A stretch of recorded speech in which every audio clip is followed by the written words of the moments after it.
लहू को लहू लिखता हूँ मैं, पानी नहीं लिखता। महलों में जो नाचती है उसको मैं रानी नहीं लिखता। काट दो गर्दन मेरी या छीन लो ज़बां मेरी, कातिल को कातिल लिखता हूँ, कभी मसीहा नहीं लिखता। सबसे पहले यहाँ उपस्थित हमारे तमाम गार्जियन, हमारे नौजवान, हमारी आवाज जहां तक जा रही है, पर्दे के पीछे बैठी मेरी पाकीज़ा माँ, बहनें, बेटियां, आपके इस चौक पर मेरी उपस्थिति हुई।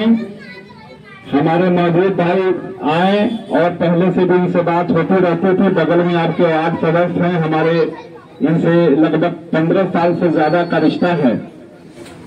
और ये लोग जानते हैं कि मैं नरकटिया से संभावित उम्मीदवार हूं MIM पार्टी का। सबसे पहले आप लोग तमाम जो लोग बैठे हैं, मेरे हिंदू मुस्लिम दोनों भाई हैं, वो लोग हाथ उठा करके बताइए कि कितने लोग बैरिस्टर असदुद्दीन ओवैसी को जानते हैं। एक बार हाथ उठा के ये बताइए कि बैरिस्टर असदुद्दीन ओवैसी साहब को कितने लोग जानते हैं। अल्हम्दुलिल्लाह सब लोग जानते हैं लगभग। और जो लोग नहीं जानते उनको मैं बता देता हूं कि किस शेर का नाम बैरिस्टर असदुद्दीन ओवैसी है। पहले मैं अपना परिचय दे दूं आपको कि मेरा नाम डॉक्टर शमीमुल हक है और पेशे से मैं डॉक्टर हूं। मोतिहारी में मेरी क्लिनिक है। अब आप ये सोचते होंगे कि डॉक्टर साहब आप भी डॉक्टर हैं और एक डॉक्टर के झांसे में हम लोग 10 साल से फंसे हुए हैं। और नरकटिया में जो भी लोग लड़ रहे हैं या बेतिया लोकसभा में, ये सब डॉक्टरों क्यों लड़ रहे हैं? ये दिमाग में आपके जहन में ये बात आती होगी। तो मैं आपको बता दूं कि चंपारण में 12 विधानसभा है और 12 विधानसभा में सबसे बीमार विधानसभा जिसका नाम है, इसका नाम नरकटिया विधानसभा। 2008 में नरकटिया विधानसभा का परिसीमन हुआ। 10 में पहला इलेक्शन होता है। आप जानते हैं, आप यहाँ के वोटर हैं। जब 10 में पहला इलेक्शन हुआ, उस वक्त श्याम बिहारी जी यहाँ से माननीय विधायक चुन करके भेजे गए और 5 साल उन्होंने अपना नरकटिया को समय दिया, लेकिन नरकटिया जहां था वहीं का वहीं रह गया। दूसरी बार चूंकि डॉक्टर शमीम साहब का स्वास्थ्य केंद्र बहुत तेजी से चल रहा था, नेपाल के काफी सारे मरीज उनके यहाँ आते थे और उनकी शोहरत, उनकी मकबूलियत फैल रही थी, तो लोगों ने सोचा कि चलो एक बार हम लोग ठगे गए हैं, दूसरी बार एक डॉक्टर है जो इलाज करना जानता है, तो लोगों ने सत्ता उनको सौंप दी। सत्ता सौंप दी।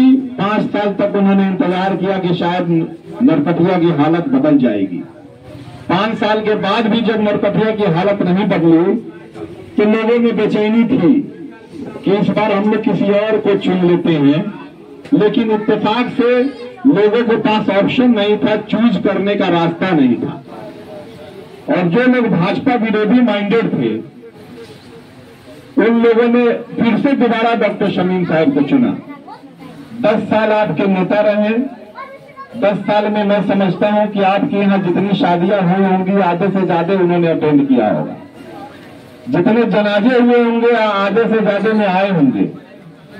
लेकिन आपके ब्लॉक का, आपके गांव का एक काम उनसे नहीं हुआ होगा, ये भी मैं दावे से कह सकता हूं। मेरे भाई, ये सोचने की बात है कि नरकटिया विधानसभा जो एक बड़ा विधानसभा है और नया विधानसभा है, नए विधानसभा में काम और ज्यादा होना चाहिए। बिहार में एक जिला बना शिवहर, वो नया जिला था तो काम वहां और तेजी से, वहां अस्पताल अपग्रेड हुए, जेल बना, समाहरणालय बना, आरबी सेक्टर बना। तो नए जगह पर काम और ज्यादा तेजी से होना चाहिए।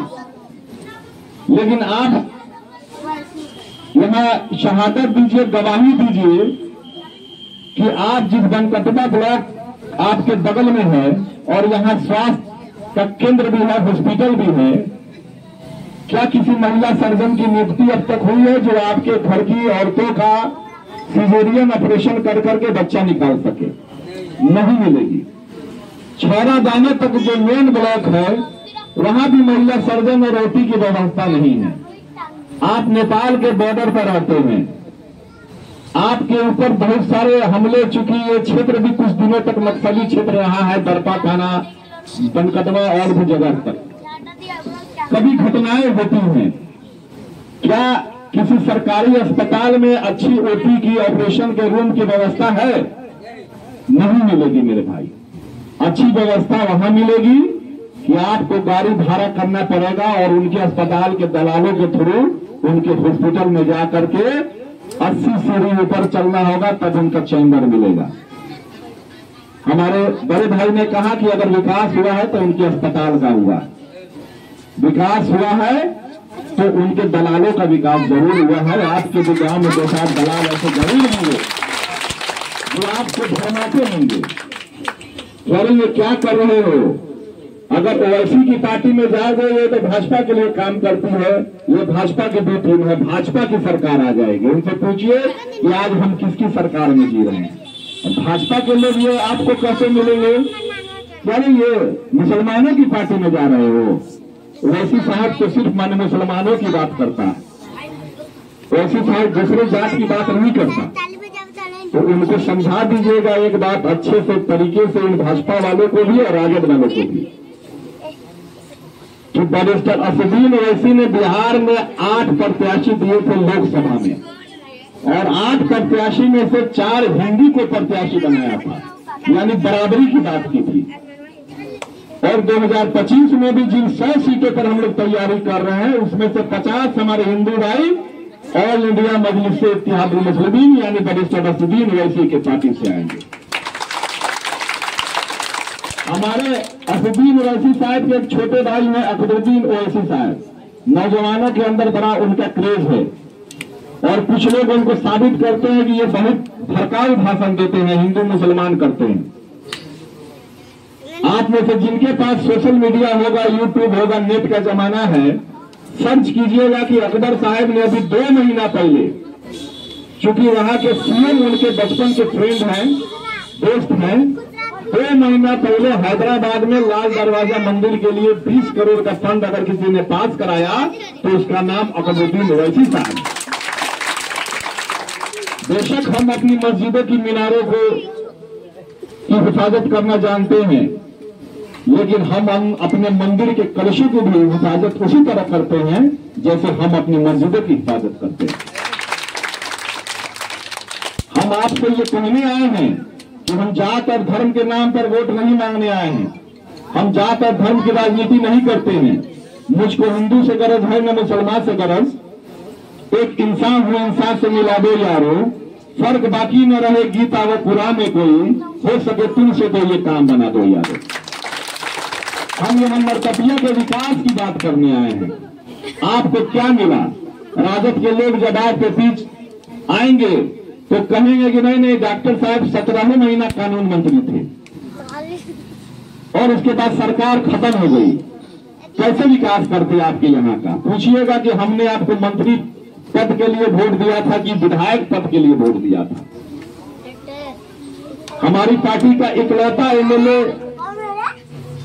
प्रदेश अध्यक्ष जनाब अख्तर अली ईमान साहब अमौर से पूर्णिया जिले के एमएलए हैं और पूरे बिहार की बात उठाते हैं। अगर कभी हमारे ऊपर जुल्म होता है, वो चाहे सीतामढ़ी में मौलाना साहब की मस्जिद में अगर गोली मार दी जाती है हरियाणा में, चाहे ट्रेन में दाढ़ी और टोपी देख करके गोली मार दी जाती है, चाहे शिवहर का जग्गू राम जिसके बिजली विभाग के चलते आत्महत्या करना पड़ा, अगर पूरे बिहार की कोई बात उठाता है तो शख्स का नाम अख्तर अली ईमान साहब है और हम लोग उनके सिपाही बनकर के यहाँ पे घूम रहे हैं।